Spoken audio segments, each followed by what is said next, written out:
dad taught hunter safety for 30 years. He taught me hunter safety when I was 9 years old, and then got into more big game whitetail deer hunting and mule deer hunting in Western Kansas. I still do all of those. We have a processor, a professional butcher come in, and they break our animal that we shot on Wednesday, that we cage skin and gut. They break it all the way down. They show you the different cuts, how to debone it, how to quarter it. And start taking my kids hunting. The more I realized, how much they taught me. And that was part of the motivation to start the Future Hunter Summit. Tejas. Tejas Club Podcast is the podcast for you and you and you and you. What's up, guys? Welcome to episode 18 of the Tejas Hunt Club Podcast. I'm your host, Brandon McDowell. This week, I'm going to be talking to Alan Robinson of the Lazy CK Ranch in Hunt, Texas, about their Future Hunter Summit. So during this episode, we get the lowdown on the event, get to learn about the partners of the event, why it was started, and then also where it's going to be going in the future. They offer an all-inclusive package from learning hunter safety all the way down to meat processing and how to prepare your wild game after your hunt. So we just got back in from last week being in Oklahoma at the Professional Outdoor Media Association conference. So we got to go to a range day. We got to go to some seminars and learn some new stuff. We got to talk and meet with some fellow content creators in the outdoor industry, and also plan some more podcasts. So we got a couple guests that we're going to have on from the conference, kind of talk about the conference coming up. And then also, we're going to have that range day video. We got to shoot some pretty cool guns at that range day. So we're going to have that video coming out on the YouTube channel. Of course, we'll post some clips and stuff on Instagram. So if you don't follow us on Instagram, go ahead over there and hit that follow button. And then also hit that subscribe button on YouTube. Check out that range day video. I mean, we got to shoot things from long range hunting rifles to pistols to a fully automatic MP5, which is pretty cool. So that'll be a good video to check out. Some pretty cool content coming from that conference, and kind of going over some of the things that getting ready to do for whitetail season, summer prep. We have a property that we're going to be hunting. Well, we hunted last year, but we ran into a little bit of trouble with the neighbors and some dogs. So last year we got to hunt this property, and it was going pretty good. We had a buck on there that I really wanted to shoot. It was going to be my first buck with a bow, so I was really pumped for that. But he showed up early season, as they always do, and then the later it got, we had some dogs that kept showing up on the game camera. So the deer weren't really hanging around when we had the time and opportunity to go hunt them. So that was kind of a bust on last season, but luckily we had the Axis hunt to kind of help put some meat in the freezer from that, so that was pretty cool. But this year we went out for the first time this year, went and filled the feeder, set up cameras, all that kind of good stuff. So kind of want to get into what I like to do, what I'm learning to do, because by no means am I a big buck killer or whitetail aficionado, but I'm learning, and it's something I want to do. So the information that I come across, the things that I find out and learn, I kind of want to, share with other people. So maybe they don't have to make those mistakes, or even better, they can teach me a better way to do it.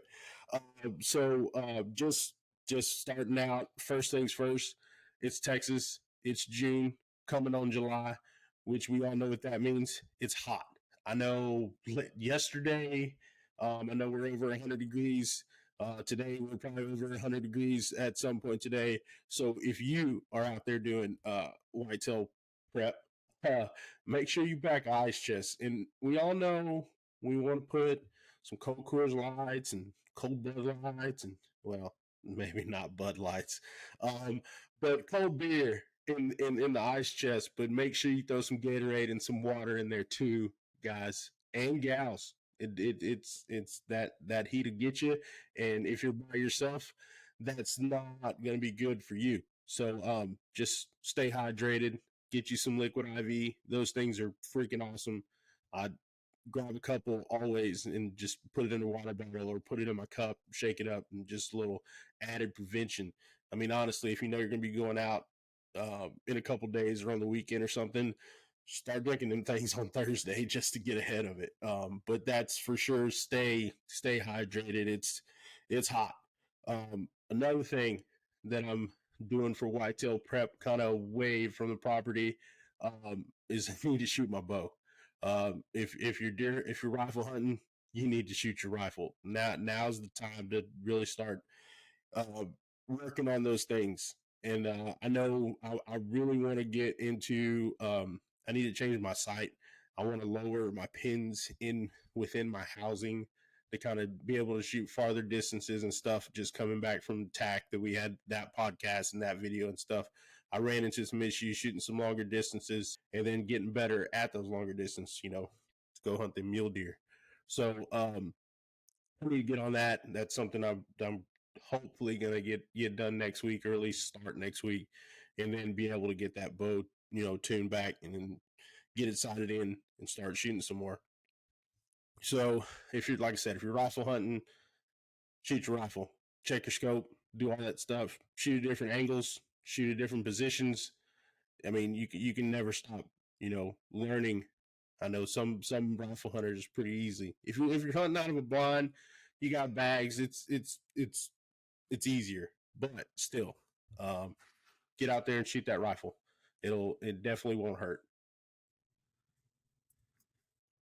And here we go. Megan's walking in the door, interrupting my podcast. I'm getting into more setting up my own blinds and stuff for whitetail hunting. Like I'm archery hunting, so checking out where these deer are coming from and different things, and then also giving them some extra feed during the summertime is kind of what's in the plan. So right now, we're just feeding corn. I need to get a protein feeder. It'd be cool. All seasons, hit me up. But we want to put some protein out for them right now. Just the first thing we did was get the feeder set up where we wanted it. We moved it for a different location than what we hunted last year. Just kind of seeing the way they moved last year and the kind of patterns that they had. I think this spot's going to be a little bit better than where we were at. And then it also, I think, is going to offer us a better way to get into our blind without blowing deer out and, letting them know that we're there. So had to do some mowing. We got a couple videos and stuff on the phone of doing that.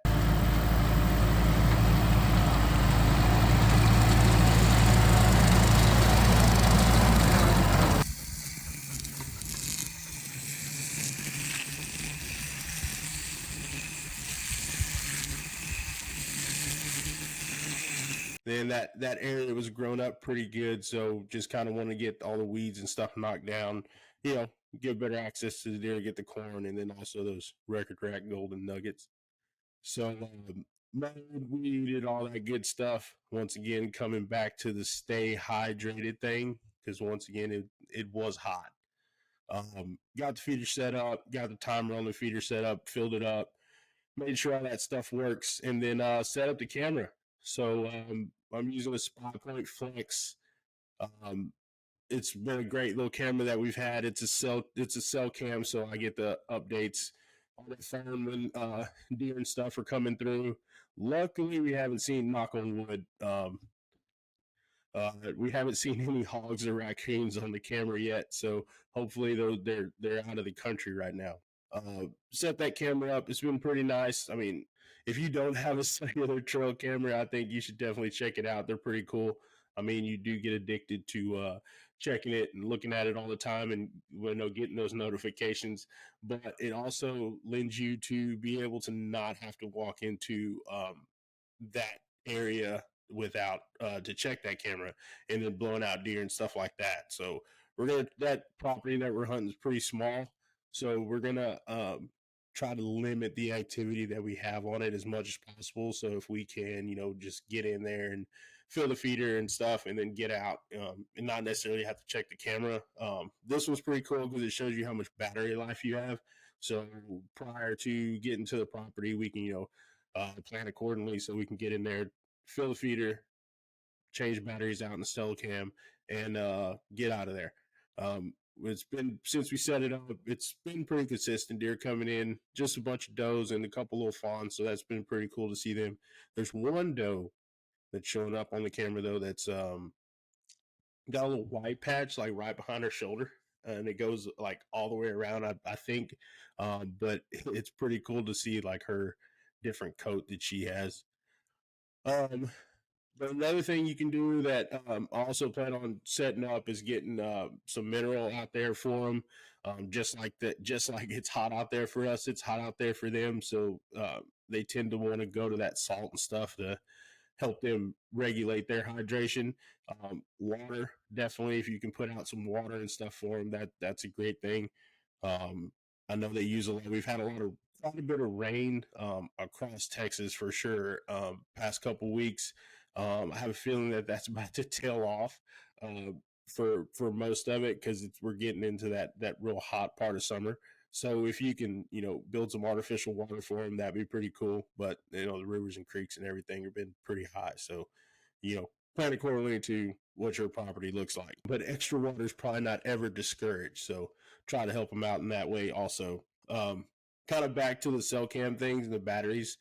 Do your best to get good batteries for your cell cams. In the limited experience that I've had, cheap batteries tend to die a whole lot quicker than what you expect. So I try to use the lithium ion batteries. They're a little bit more expensive, but they tend to hold that charge a little bit longer, especially if you're getting a lot of pictures and even video too on your cell cam. I know with the cell cam, you get the picture sent to you, but if you do want to run cards in them, you can too. So get the larger SD cards so you don't have to change that out as much, and then make sure they're formatted. Which, if you got a good cell cam, it's got a little format button on there, so make sure you hit that when you set it up. During this time, I'm also going to kind of go over some gear stuff. We're actually be coming out with some gear videos here pretty soon. Just to the stuff that we use. I get questions every now and then, about like what I'm using, packs, stuff like that, Kafaru. But we're gonna do some videos, kind of explain what we use, and if you got any questions, we'd love to hear them. But you can use this time to definitely make sure your stuff still works. I know there's limited places in Texas that use tree stands. But if you do, check those harnesses, check all the straps. This is the good time to head to those box blinds too, and spray for wasps, spiders. Because the last thing you need is walking in hunting season, walking out to your blind, and you got a huge wasp nest that's just been brewing all summer. So check those things. Every now and then I saw a video probably about a month and a half or so ago, maybe, but it had some baby vultures in a deer blind. So definitely want to keep those pests and stuff out of there, get them cleaned out. I mean, I know raccoons, squirrels, anything can hop in your blinds and tear up chairs and all that kind of stuff. So now's the time to kind of check on that stuff and figure out what you need before season starts, because it's no good walking to a blind with wasp nests and eating up chairs and having to sit your first hunt and knowing that you're not comfortable. Like I said, check your blind bag, make sure you got everything you need in there. One thing that I'm adding to my gear list, and like I said, we'll do a video over this too, and it's just being more prepared for things, is a med kit. Honestly, I think everybody should carry one with them at all times, just for, scrapes, bumps, bruises, scratches, whatever. But in case that emergency really does happen, it's nice knowing that you have the equipment to kind of help in times of need like that. So I'm gonna do a video on the med kit that I got last week at the promo conference. Megan got one too, so we'll do a video on that, kind of show you what's in it, and then possibly share the link to one we got, or maybe some other ones that we've seen that other people have recommended as well. So yeah, definitely keep that med kit with you. Keep it in your truck. But if you're outside of your truck and you're working, make sure you got it like at least either on your person, which would be easier, but at least put it in the Ranger or the Gator or tractor or something, whatever vehicle you're in, so that's accessible if it's needed. And then even with the med kit too, just open it up. Don't just buy it and leave it wrapped up. Know what's in there. Know how to use those things. I mean, from gauze to trauma scissors to I mean, anything that's in there. EpiPen, if you're allergic to things, keep those things accessible because, like you said, bees, wasps. If you're allergic to them, things can turn real bad real quick if you're not prepared. But enough about whitetails. Let's get into this podcast with Alan Robinson of Lazy CK Ranch and their future Hunter Summit. Thanks again for watching the podcast and listening, of course. If you're new to the podcast, hit that subscribe button. Follow us on Instagram. We really appreciate it.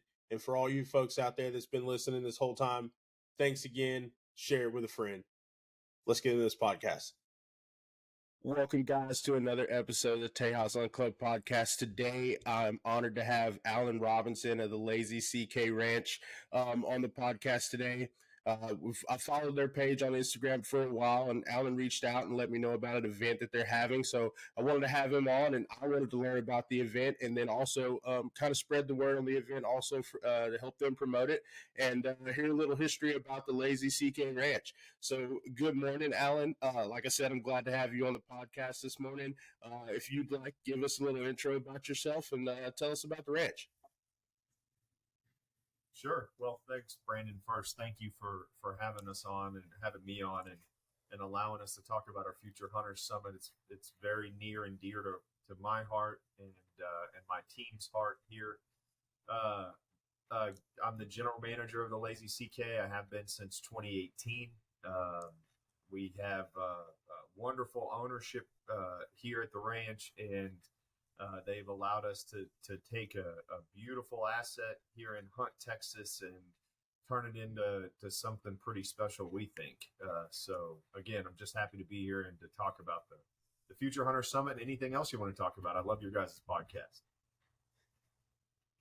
I appreciate it, man. I appreciate it. Like, we haven't been doing it for that long, and the response to it's been pretty good. So it kind of makes you feel good, makes you feel like you made a good decision and putting in the work to do this. But yeah, Alan, so how did you get into the outdoors? Did you grow up hunting?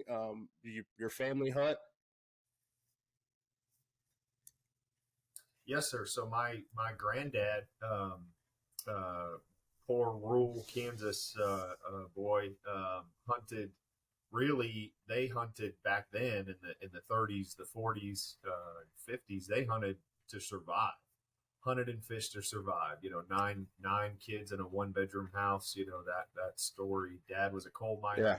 Died when he was 42, I think. So he had just always done it. Him and his brothers had always done it, and they continued that on throughout their lives. My granddad taught hunter safety for 30 years.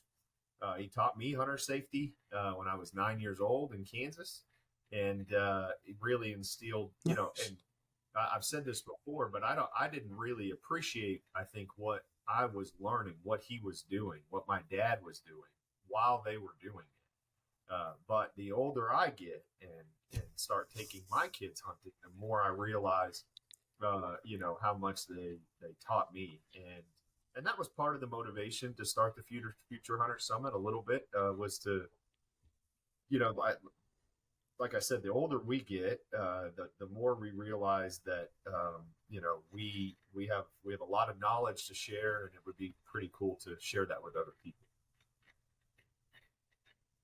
Yeah, definitely. I agree with that. I mean, even for me, it's like I understand. I was talking to Megan a while back, my fiance, and we volunteered for the Houston Livestock Show Rodeo on the Ranch and Wildlife Committee, and we were at an event, and it was pretty cool because we had to wake up at 3:30 in the morning and drive from College Station here down to Houston for this event, and it made me realize that when I was shooting in high school, that people were doing that for me. So it was pretty cool, just kind of like that full circle, that deal that you kind of talk about. As you get older, you want to help out and volunteer and do things to help other people and into the outdoors and enjoy their time as well. Yes, sir. Yeah, I grew up. I started upland bird hunting with granddad, and then got into more Yeah, big game, whitetail deer hunting and mule deer hunting in western Kansas. I still do all of those yeah. things. I still love all those things. I go back a few times a year to hunt back in Kansas, but man, Nice. Texas has a lot to offer. So I'm happy to be here. Yeah, I hear you. I hear you.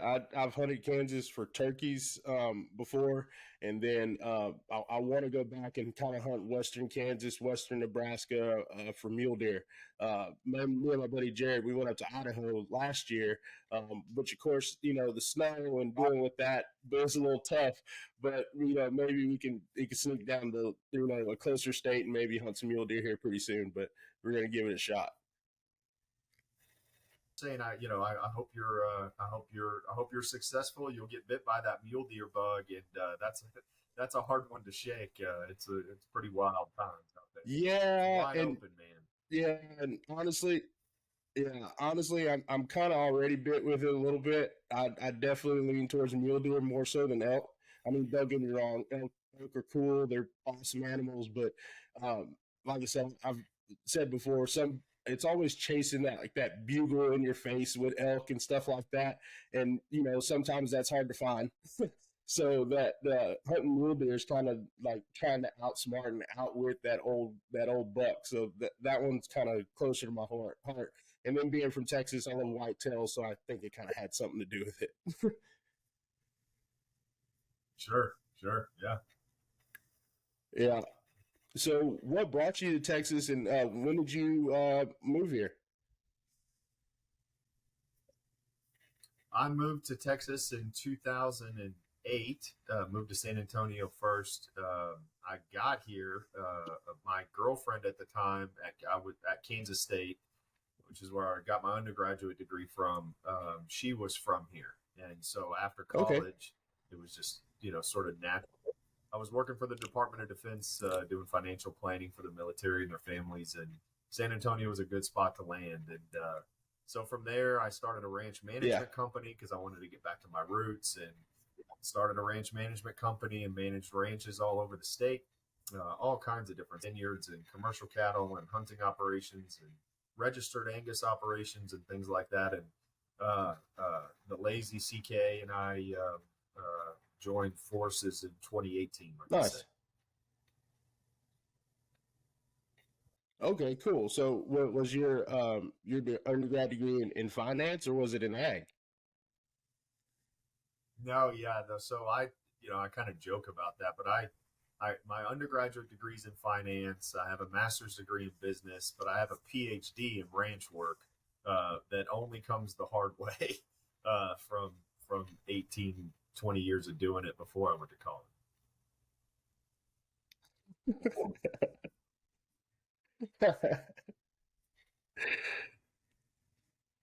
Yeah, yeah, I hear you, man. I hear you. So like my undergrad's in ag engineering, so it was kind of going towards like trying to have an inside job but still having that ag background, which of course I love being a part of and everything like that. So that's awesome. Yeah, yeah, I get it. I like your silencer shop hat. I know those guys. Those are good guys there. That's where the whole thing is going, especially on ranches like ours. It keeps the game calmer. It keeps the chase. I think everything more even keeled. I believe that that's where our industry's headed. So Yeah, definitely, definitely. I've hunted on a few ranches with suppressed rifles and stuff like that, and like you said, it's definitely better. Well, calming for the animals, and everything, and then also it does help with noise suppression. So sitting in a blind, I mean, foam earplugs only go so far, and most of the time, people that's all people have. So I know I have. Uh, some probably some damage, I guess you would say, from using those foam earplugs when I was younger and stuff. So anything that I can keep my hearing from here on out is going to be pretty good for me. well, at least you used them. I mean, we didn't. I grew up in the '80s, and we we didn't even wear seatbelts. Man. Nobody cared. So else, man, much less here. I mean, I think I'm almost completely deaf, or I am completely deaf in my right ear. Nobody thought about Yeah. take it. I always tell people when they're here, take it from who knows. You need hearing protection, please, or shoot silenced. Because Yes. it sucks. In your mid Yeah. not being able to hear a thing. Yeah, yeah, I can imagine for sure. Even like I said, even the stuff that now is like, huh? Did you what'd you say? Like it just a little bit every now and then, but yeah, it's definitely easier on the ears for sure. Yeah. So, Alan, Yes, sir. with your own personal hunting, like what was your when did you start? I guess when you got to Texas, what was one of the first animals you saw? What was like your first impression? Well, I didn't know, being from Kansas, we have a lot of public hunting. We have a lot of walk-in hunting. We have a lot of there's a lot of opportunities to get out. Now you're fighting with Joe Public there on that stuff. Hunting private ground in Kansas is really a privilege. In Yeah, Texas, it's about your only option. I think all but 3% of the entire state is private. So everybody, when I moved down here, everybody has a deer lease or their buddy has a deer lease or, there's all these high fence ranches. And it was really a kind of a culture shock for me, but once I got to understand, the conservation aspect that Texas has in mind and what these ranches are doing, like the Lazy CK, now I really started to get it. And so it was definitely different. It was a different transition for me, but uh, you know, I think it's a wonderful thing. But it's pretty unique in that you can come here, you can hunt year round.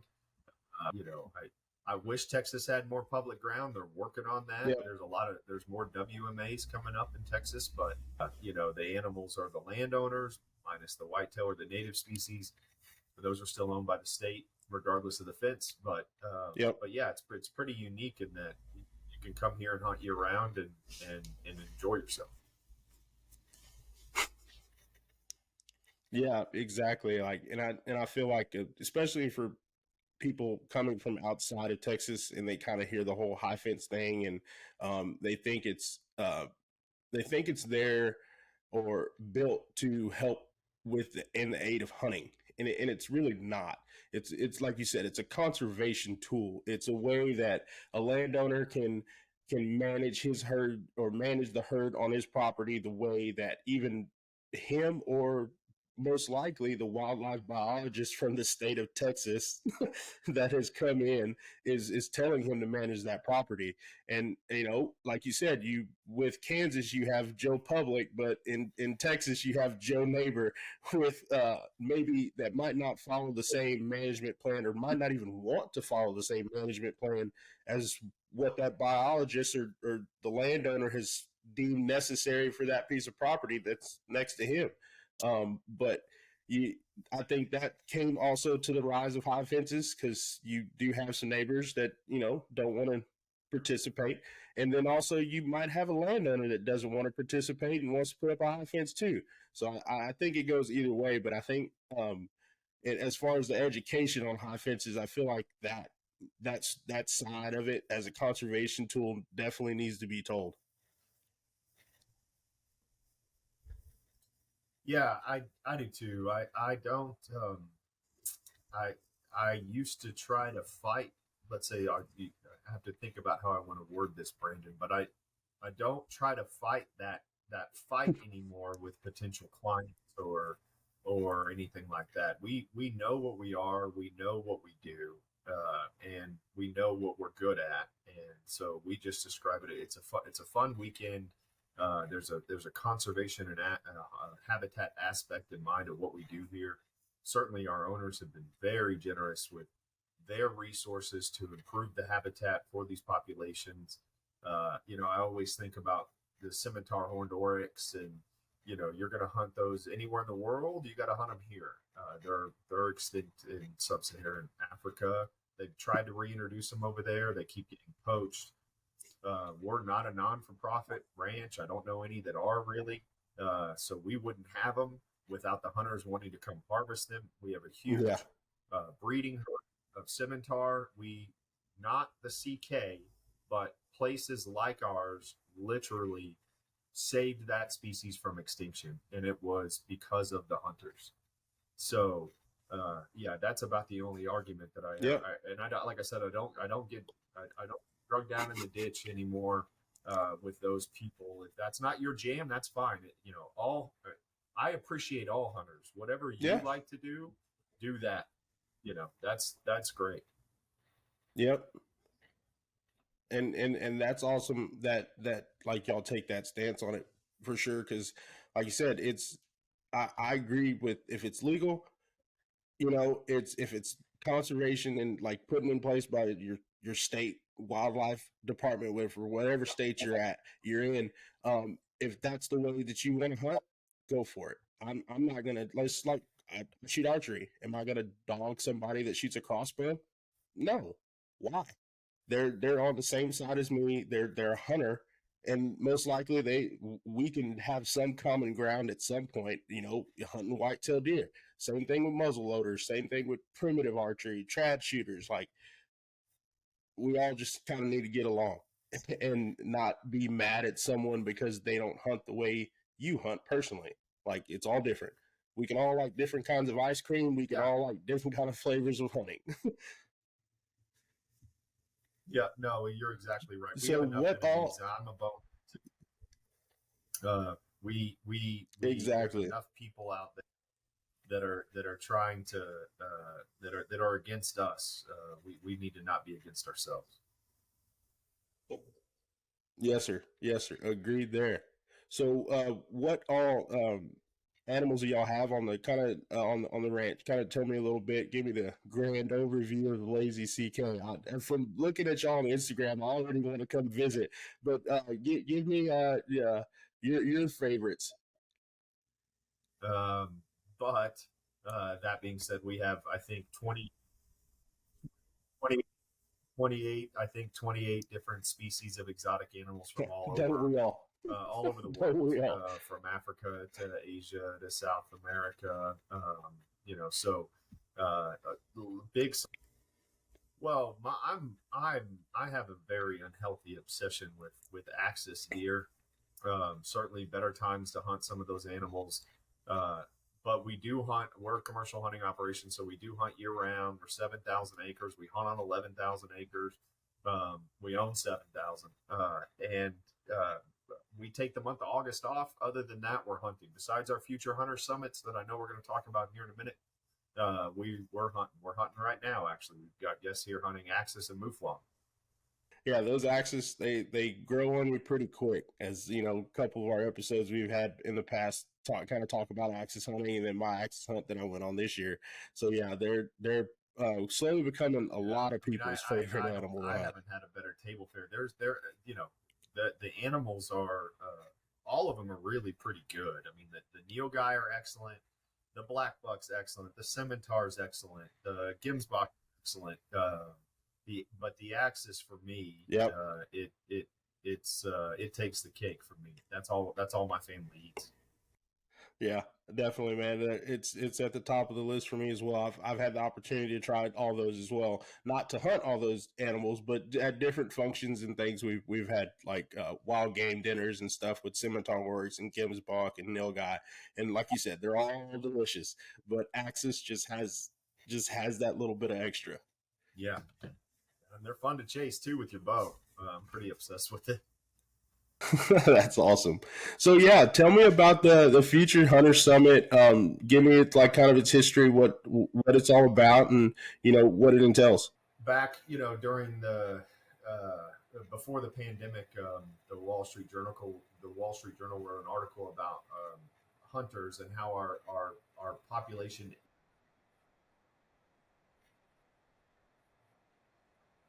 Okay, sure.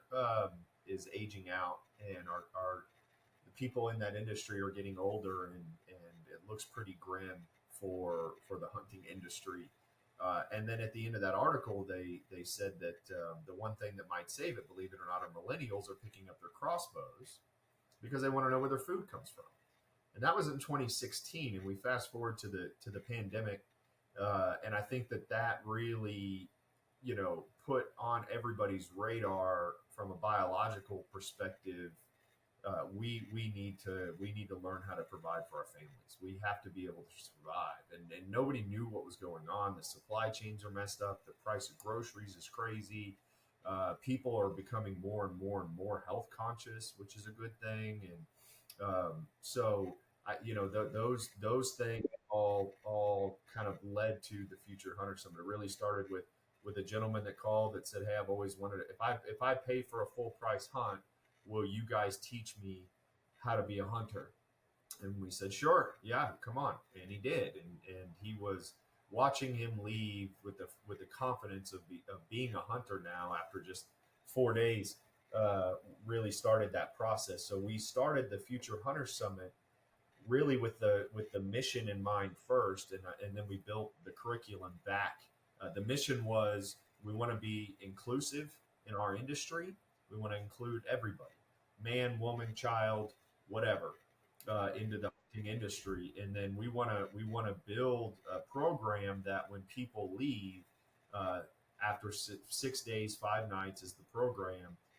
Whenever that is, we hadn't built it yet. We want when they're leaving, we want them fully confident that they can book a hunt and go on a hunt anywhere in this country or really the world, and understand what they're getting into. So with that in mind, we went backwards. We built the program, and we start with hunter safety.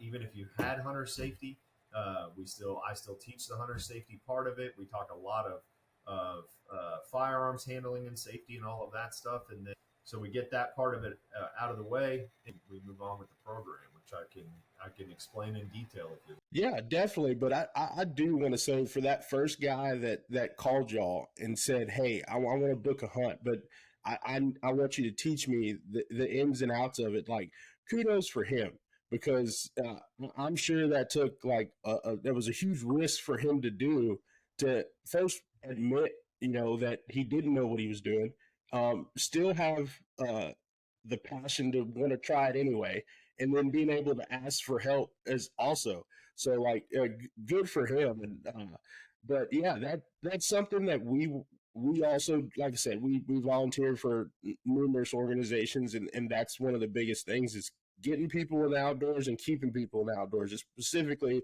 we spent more time with youth and kids and stuff through Houston Livestock Show and Rodeo, but I mean that's for anybody. Like, if no matter the age, Yeah, absolutely. if you No, want to start absolutely. hunting, I Whether you think you come to should. our Future Hunter Summit, or there's a lot of, it doesn't matter to me. Obviously, we'd love to have all your listeners come to our Future Hunter Summit, or whatever. But whatever you're going to do, there's a lot of places out there. There's, I think Brittany Boddington's got a hunt or a program called She Hunts.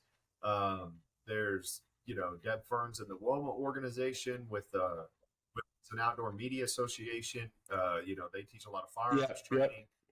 There's a lot of options out there now. Texas Parks and Wildlife has some options out there to get more people out and involved. We started ours with, we're not set up to be a kids camp, so it's not a kids camp. You can absolutely bring your kids here, but you've got to be here with them. You got to chaperone them. We're not set up to do that, but there's a lot of options, and whatever people, I just yeah, encourage people to get out and do whatever they can. Your point about the guy that called, I think about him all the time. Always wanted to learn.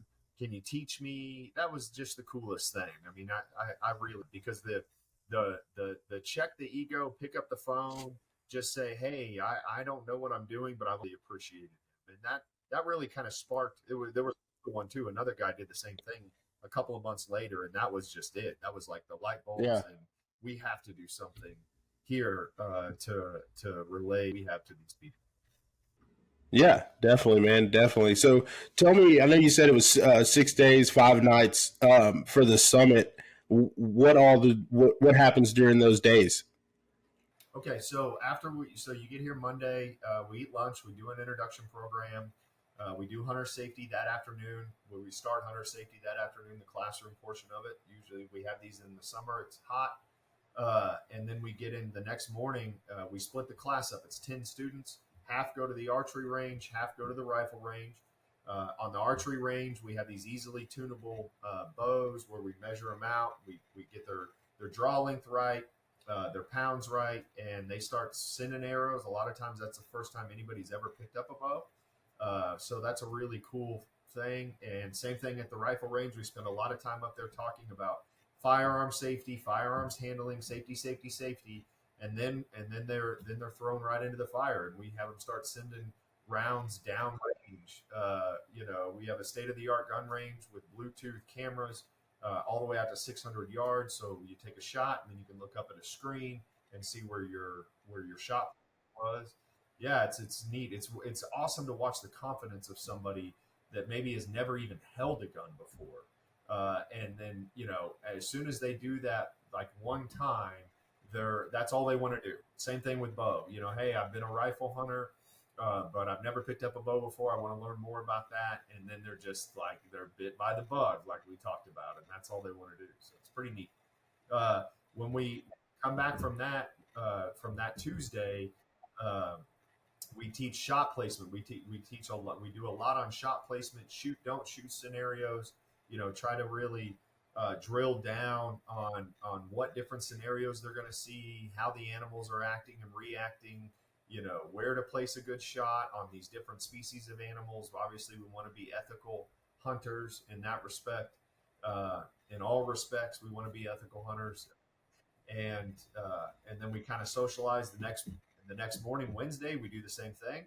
It's the other half of the class goes to rifle, other half go to archery. Then we come back in and we have we're sponsored by Numa, which is a camo company, not just camo, they're an apparel company, I guess. And they come in and they teach a gear packing class, and it's not just their stuff. They'll go into all these different honestly, some of this stuff still blows my mind. I'm not spun up on, the different fabrics you wear and the different you're going on an Alaska hunt. It could be rain. This is our rain gear. This is the kind of fabric you're looking for. This is why you wear merino wool. This is why you do this, things like that. And then Thursday morning, it's right. It's where the proverbial rubber meets the road. You're paired up with another classmate, and you have a hunter, an observer, and a guide, and you guys go out and you guys harvest. You harvest an animal. I skipped a part here.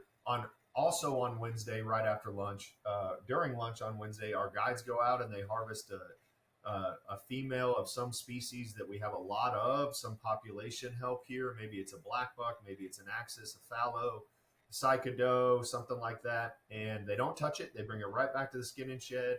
Everybody goes up there to the skin and shed, and they teach them how to skin and gut it all the way down and hang it in the cooler. And so on Thursday, when half the class shoots out, they've got to do it on their own. We taught them how to do it. Now they've got to do it on their own. The guide's going to be there helping them, but they've got to do it on their own. So that hands-on experience of cape skinning and gutting.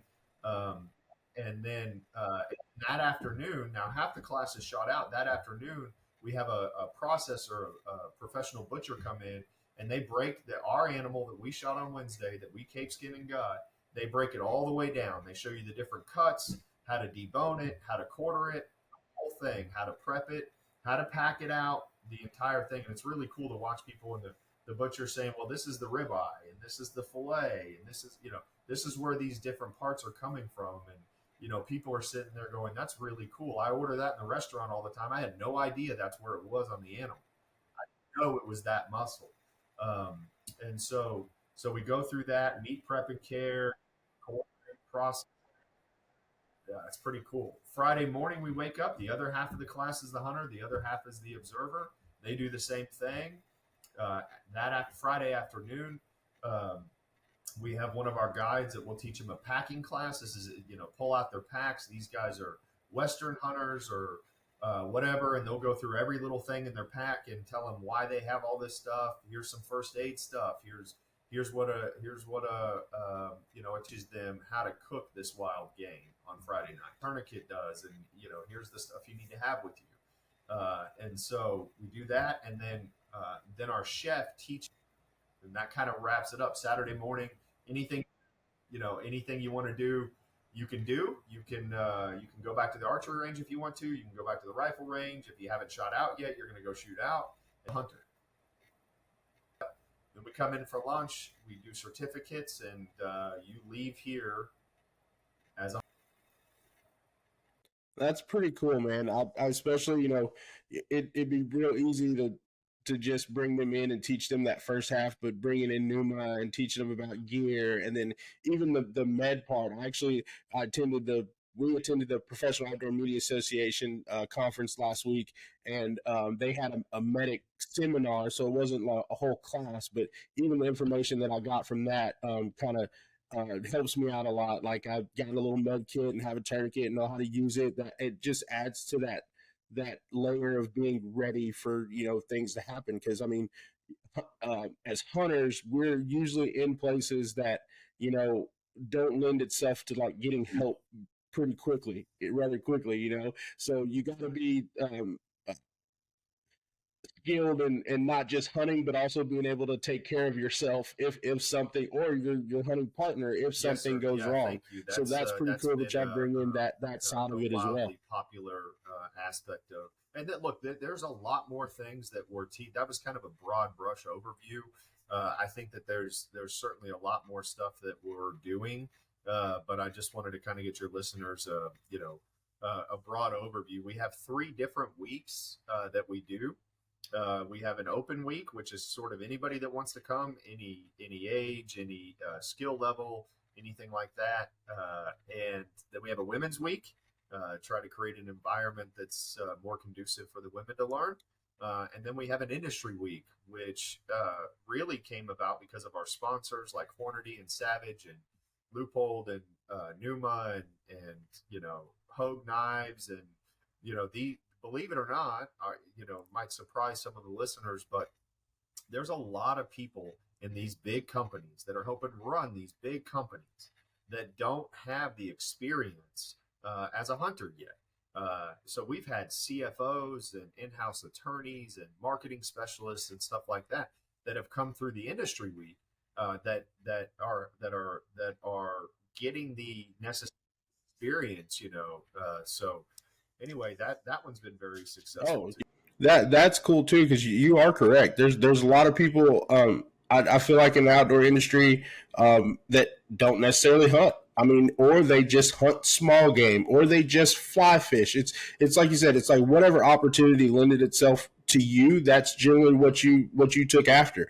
And if you didn't have the opportunity to go elk hunting or whitetail hunting, then you probably don't do that.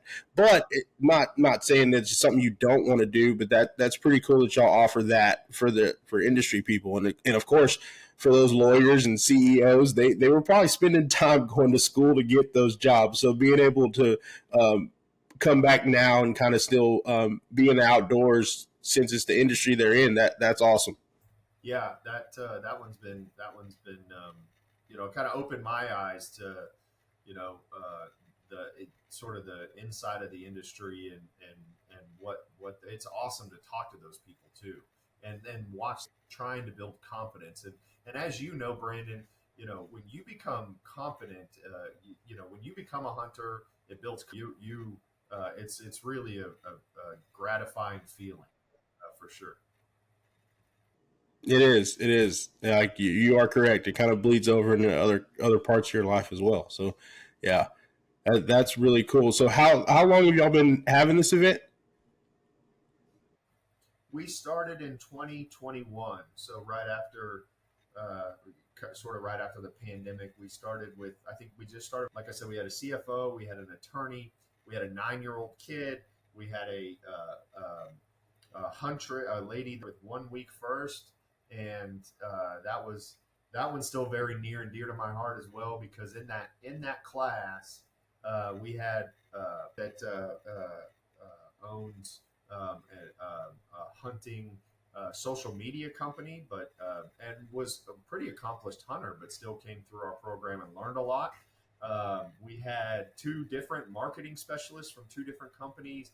So we had this really eclectic blend of people. It gives me goosebumps just thinking about it. To be honest with you, it's pretty neat. We've had a lot more of those since. We sit And I still think back to that first one a lot. Just looking in that room and seeing all of these different faces with all of these different backgrounds, all wanting to learn how to become a hunter. And it expanded that 3 weeks.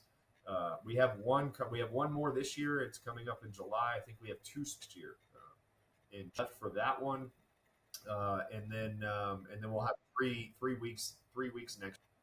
Okay, cool, cool. So what's I guess what's the cost for the class, or and then like what do potential people have to bring with them, or anything like that?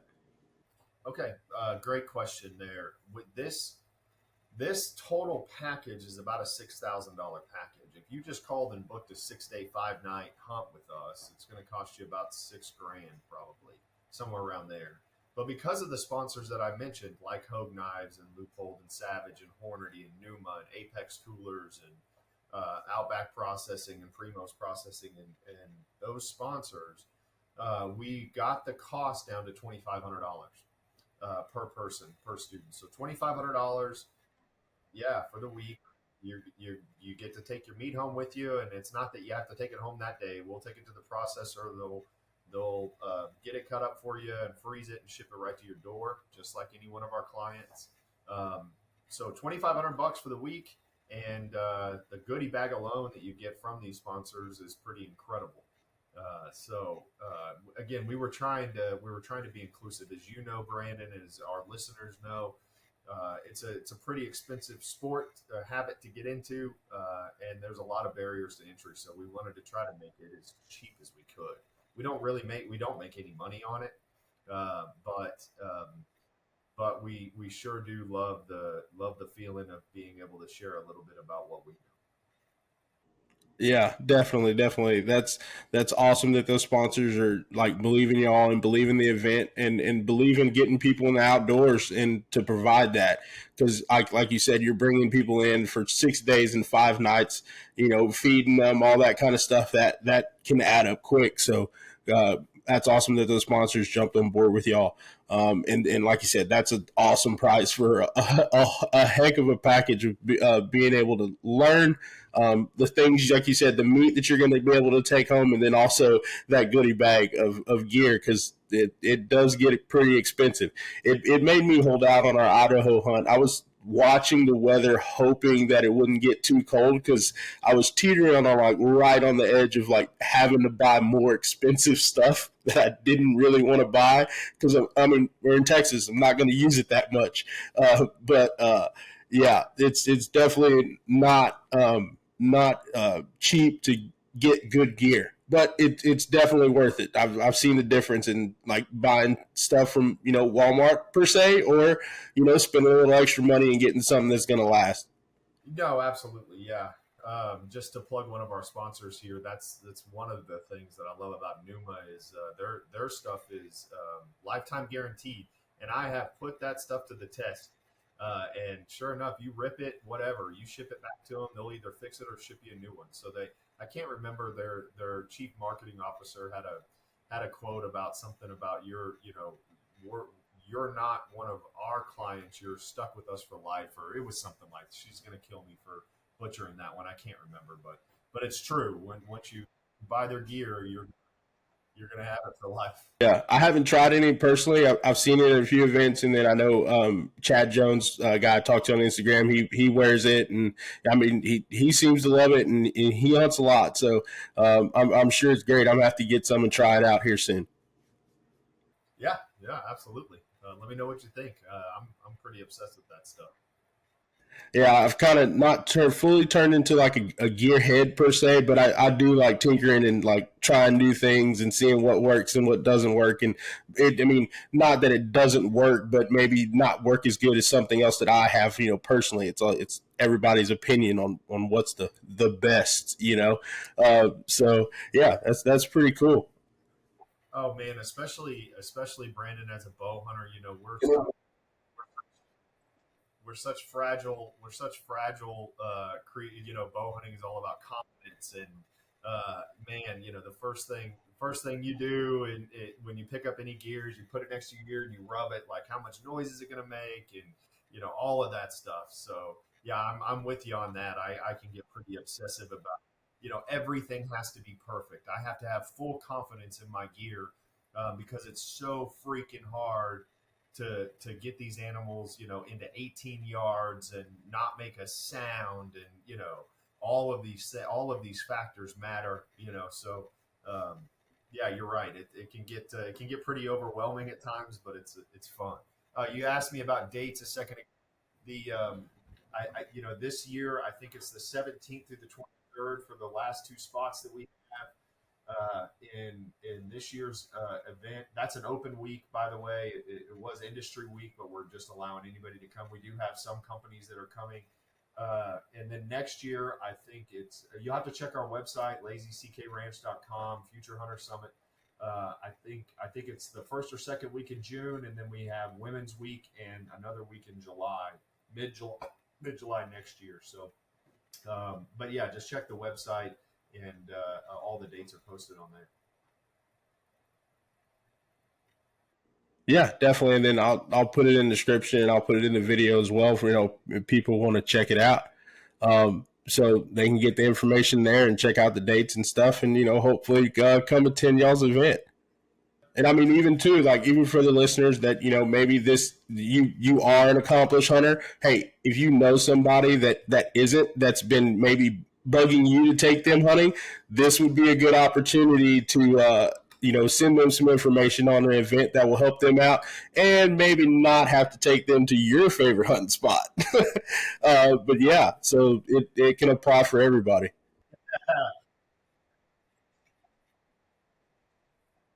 Well, yeah, on that note, Brandon, we've actually had some pretty accomplished hunters come through that just said, look, I've always wanted to learn more about archery, and it's been 20 years since I've had to cape or skin or gut my own animal. I hunt on places like yours where the guide does it for me. But I want to learn more. We haven't scaled it up yet. We probably will. But for now, I mean, even the stuff that we're teaching now, I think there's enough in there for everybody to learn something. We've had some very accomplished hunters come through that program that walked away that said, that was awesome. That was excellent. Thank you, guys. I did learn a lot. So we teach some blood tracking and some things like that too that I forgot to mention. I'm sure there's a lot though. As soon as I listen to this, I'm going to be like, oh man, I forgot to mention that too. Yeah, and I'll say too, I bet you the one thing an accomplished hunter like you were mentioning could learn from, because I know quite a few people that still practice this maybe, but meat care and processing, and the fact that you don't have to soak your meat in an ice chest full of ice and let it drain to get the gaminess out of it. I'm telling you right now, if you still do that, try not to. It'll make your meat taste better. And I'm sure they're teaching that at this course as well. Having a processor come in, and then a chef come in and teach you how to do that. But yeah, treat it like beef. You don't soak beef, don't soak wild game. Learn something. You're right. You're absolutely right. Well, that's pretty cool. Well, Alan, I appreciate your time this morning and getting on the podcast, and helping spread the word on our podcast. Like, in turn, we're going to help spread the word on this event for y'all. And if there's anything else, when y'all do have those dates, we'll share them on the Instagram page and stuff like that. So, like I said, I appreciate you coming on the podcast, and I appreciate you being a listener before, and then wanting to come on.